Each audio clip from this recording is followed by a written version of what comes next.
एक बार गौतम बुद्ध अपने शिष्यों के साथ एकदम शांत बैठे हुए थे। उन्हें इस प्रकार बैठे देख उनके शिष्य चिंतित हुए कि वे कहीं अस्वस्थ तो नहीं हैं। एक शिष्य ने उनसे पूछा, आज वह मौन क्यों बैठे हैं? क्या शिष्यों से उनसे कोई गलती हो गई है? इसी बीच एक अन्य शिष्य ने उनसे पूछा, क्या वे अस्वस्थ हैं? पर बुद्ध मौन रहे। तभी कुछ दूर खड़ा व्यक्ति जोर से चिल्लाया, आज मुझे सभा में बैठने की अनुमति क्यों नहीं दी गई? बुद्ध आंखें बंद करके ध्यान मग्न हो गए।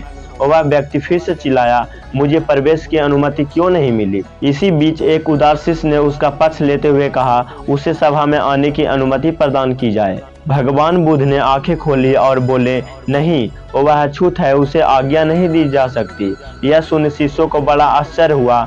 बुद्ध उनके मन का भाव समझ गए और बोले, हाँ, वह अछूत है। इस पर कई शिष्य बोले, हमारे धर्म में तो जात पात का कोई भेद नहीं है, फिर वह अछूत कैसे हो गया?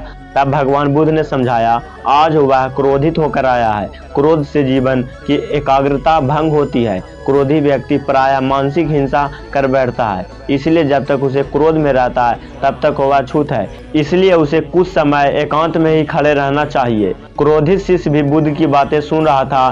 पश्चाताप के अग्नि में तप कर वह व्यक्ति समझ चुका था, अहिंसा ही महान कर्तव्य है और परम धर्म है।